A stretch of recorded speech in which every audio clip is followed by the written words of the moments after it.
This is Community Close-Up with Jay Dow. Brought to you by Jacoby & Myers, New York's personal injury attorneys.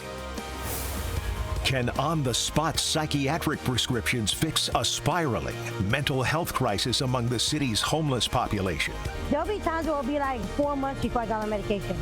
And that's all because you were unable to go in to see a psychiatrist. Yeah. We're in the streets, finding out more about this innovative program and getting real-time reaction. We're not interested in anything but keeping Jackson Heights green. Residents living in the neighborhood with the least amount of green space in the city, fighting to keep the last sliver of it. So a question for the church is what is the timeline that you need and the amount? But the landowner, a local church, answers to a higher calling. We are in dire financial straits. And a mother's courage. It's so many moving parts, and you want to really keep it together for your kids. Doing what they have to do. At the same time as the chemotherapy, there was also immunotherapy. For their family, their health, and their survival. I think that I've learned a lot about priorities. I think I've learned a lot about what matters. I think I've learned a lot about my own personal strength. Welcome to Community Close-Up. I'm your host, Jay Dow. There's been a lot of talk about the homeless crisis and how it's impacted by a mental health crisis. That's where we begin, taking a closer look at a program that sends psychiatrists out into the streets, equipped with antipsychotic meds and the legal authority to prescribe and then administer them to the homeless, right on the spot. To see a psychiatrist right now, I've been on a waiting list since I got here. Becky, who is homeless, telling Community Close-Up life hasn't been as smooth as she'd hoped since moving to New York City from Arizona. It's been hard to locate somebody because I'm not from New York. For thousands of homeless people across our region, the logistical challenges involved in getting to see a doctor often makes it difficult, if not impossible, to take the psychiatric meds they need. I already been without my medication now for a month. Wow. That's where the Center for Urban Community Services, or CUCS, street psychiatry teams come in. They canvass New York City streets, a psychiatrist often on hand who has the training and legal authority to prescribe psychiatric meds on the spot. This kind of psych-specific work is rare but not unheard of, and welcomed news to a newly homeless New Yorker like Becky. I like that. So for something like that to be available is actually helpful in a way, because then you don't have to go to an office. They can actually be out in the open. You can talk to them, let them know what you need and get the prescription on the spot. When people are staying on the street, keeping track of their prescription bottles, their stuff gets stolen, gets lost. Dr. Joanna Freed, medical director for all of CUCS's Manhattan-based outreach teams, says the way they administer medications helps to address the difficulty in following up with the city's often elusive street homeless population. What are some of the antipsychotic medications that are in your toolbox that you're able to prescribe on the spot to someone that you meet on the street? Great question. So really anything that's out there is something that I can prescribe, like aripiprazole, which is an oral antipsychotic, also comes in a long-acting version. Street Outreach Team Program Director Allie Coleman says more often than not, homeless New Yorkers end up meeting a psychiatrist under duress after being arrested and during a mandatory psychiatric hold in a city hospital. We have people who've never spoken to a psychiatrist in an office willingly. It comes with a whole sense of trauma, right? If you encounter a psychiatrist in that setting, you're going to remember that. You're going to be much more in a good way. Yeah, you're going to be much more hesitant the next time. I literally lived underneath the bridge. My best friends were the raccoons. Tony Hinson lived on the streets for more than 25 years, but that life is in the rearview mirror. He's 6 years clean and sober, and now serves as a CUCS advisory board member. How difficult was it to finally get clean? It was very difficult. He believes he is living proof of the effectiveness of the street team's work and their ability to create an earlier on-ramp to the psychiatric treatment he desperately needed. It doesn't matter. The park bench, if you're homeless, they'll come anywhere you are, they will come see you.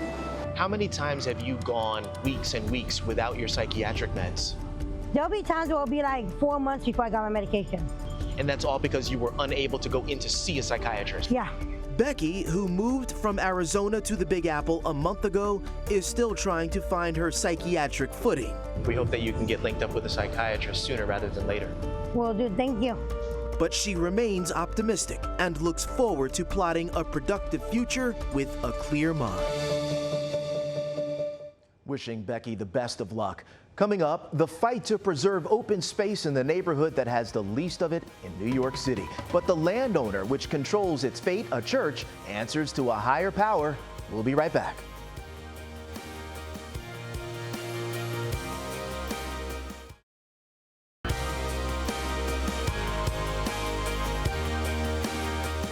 You're watching Community Close-Up with Jay Dow. Finding a peaceful place for your kids to play can be quite challenging in New York City. That brings us to Jackson Heights, Queens, where residents are pleading with a church to preserve a slice of treasured green space instead of letting developers turn it into much-needed housing.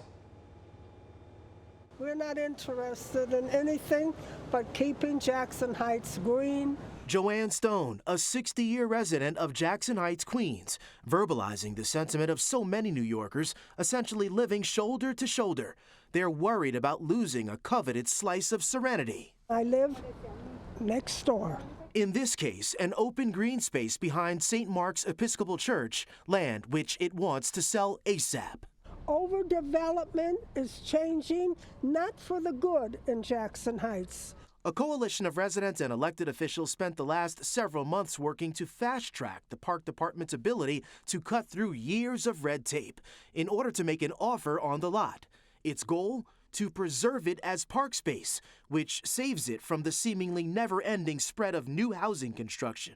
I think they should keep the space for everyone. The loss of green and park space to new development continues to be a real concern citywide, but especially so here.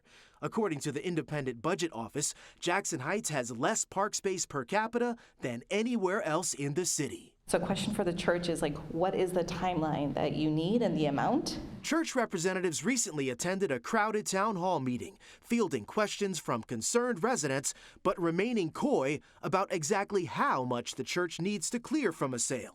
For the money amount, I will defer to the broker that we have hired for this process, but we're expecting a market offer, a fair market offer. But those same vestry members did not mince words regarding how urgently it needs to sell. We are in dire financial straits. We are happy to talk to the Parks Department. We are open to any offers. We would love to work this out with the community. We're hoping that we get an offer by the end of the year. What's eye-opening about this saga over a single piece of church-owned playground space is just how fast the city can cut through its own red tape when it's motivated to do so. Councilmember Shekhar Krishnan is chair of the Parks and Recreation Committee. It is now moving through the city land use process, and it already went to the Borough President's office. It will come then to the City Council later, before the end of this year. But what would normally take years to do, we've done in a matter of months. The clock is ticking. It'll be interesting to see what the church decides to do with that lot. Coming up, this is Breast Cancer Awareness Month, and we're focusing on a proven approach that saves lives, strong advocacy, and early detection. Stay with us.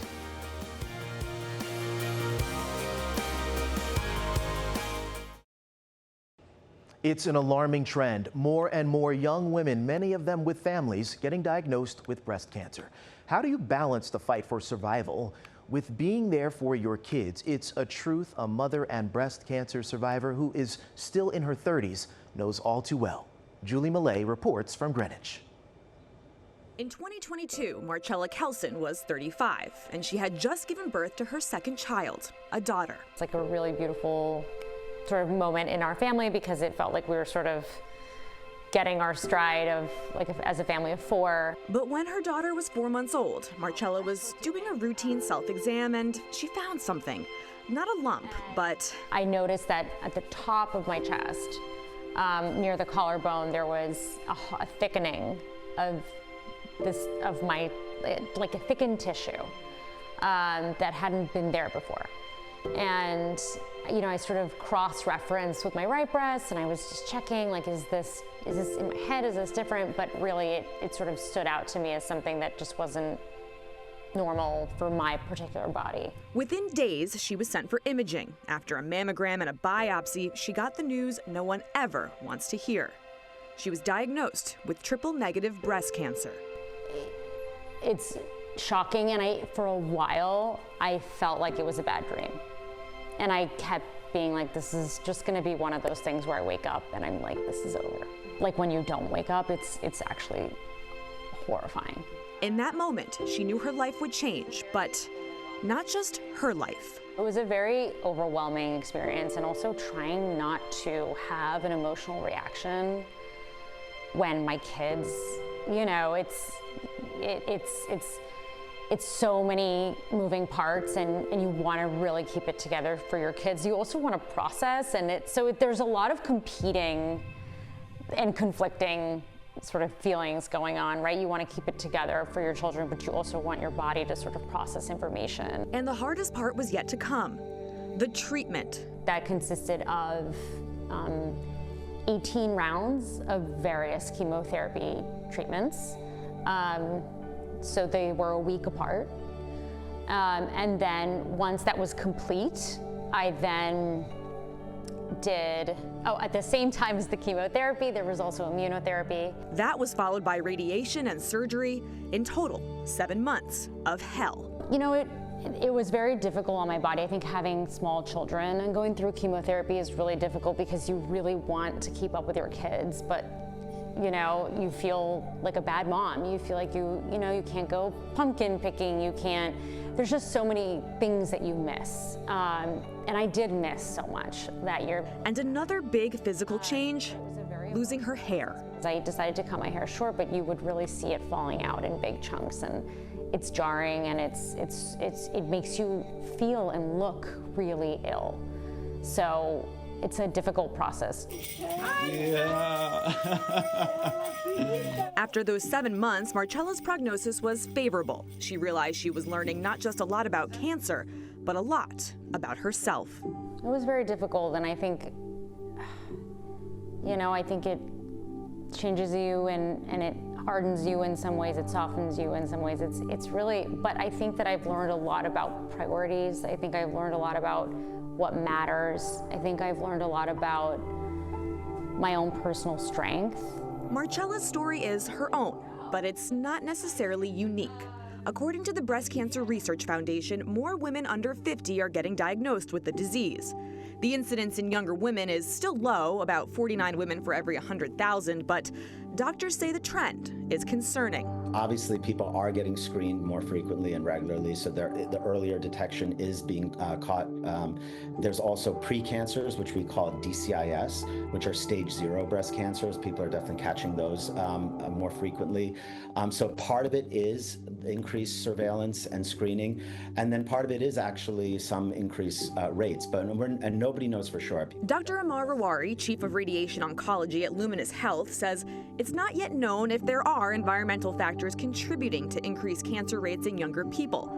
But there are some steps people can take to prevent it. Daily habits are really important. So just eating healthy, like I said, taking a lot of fruits and vegetables in your diet, minimizing high amounts of saturated fat, not smoking, trying to cut back on alcohol, moving and exercising 20 minutes a day at minimum, and then stress reduction. Like, the other thing is not to be overly obsessed about all this stuff.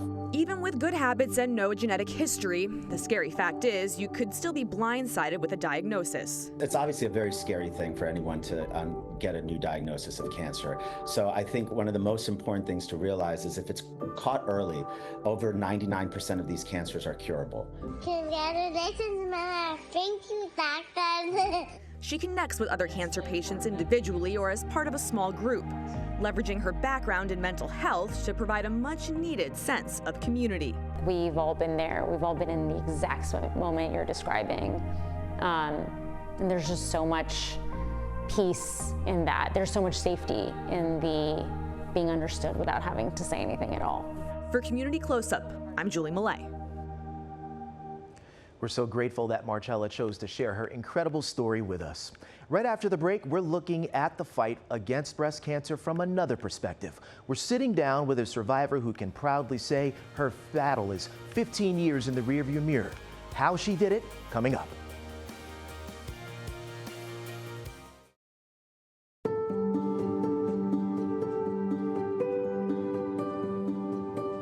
Our community, your voice, is presented by your local Honda dealers. We talked about looking at this journey, the battle against breast cancer from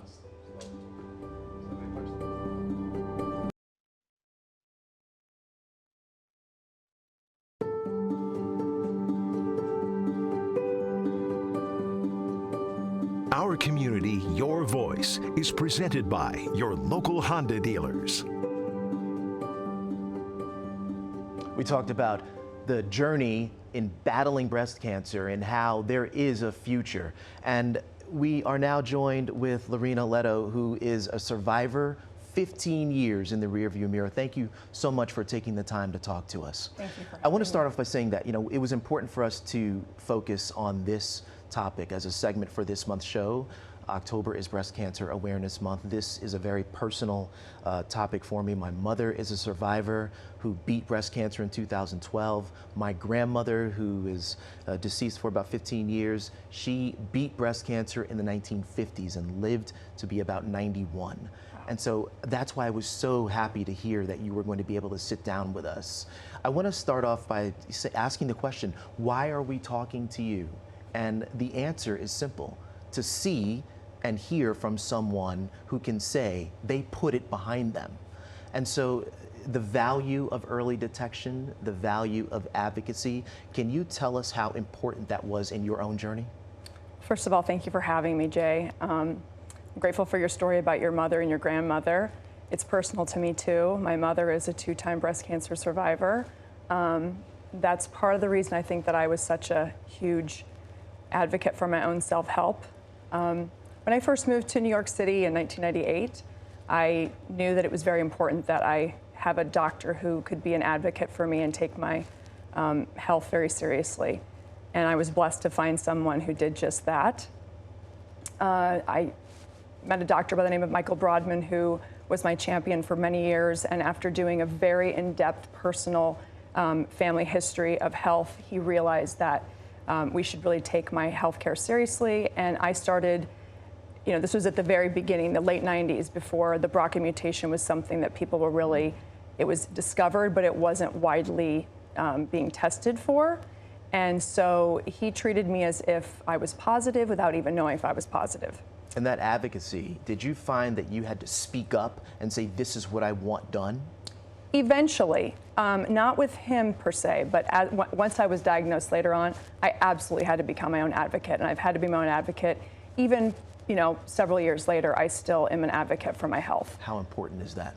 It's incredibly important. There's a lot of miscommunication out there, sometimes from the healthcare community. It's a lot of information coming at you at a very quick pace once you're diagnosed. You don't understand it necessarily.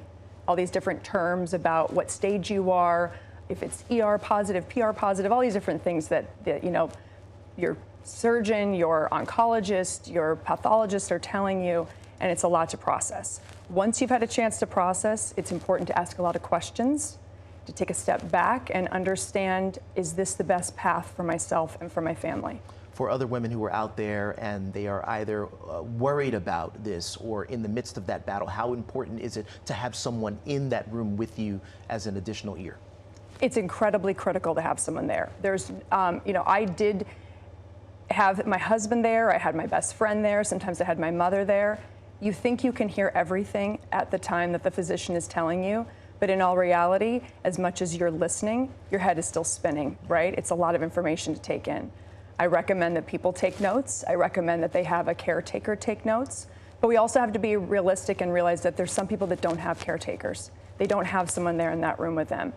And it's important to not make any quick decisions in those appointments, to stop and think about what just took place, and to not make any commitments right there then when you're diagnosed. Lorena Leto, thank you so much for sharing your journey with us. We really appreciate it. And we hope it's helpful for others out there that are battling breast cancer. By now, you know how much we value your input on this topic and others. You keep flooding our inbox with story ideas and suggestions. Keep them coming. Email us at communitycloseup@pix11.com. And if you ever miss us on the air, you can find all of our stories on pix11.com, on the web, on the Pix11 mobile app, and on your smart TV. Download the Pix11 Plus app. I'm your host, Jay Dow. See you next time on Pix11 Community Close-Up.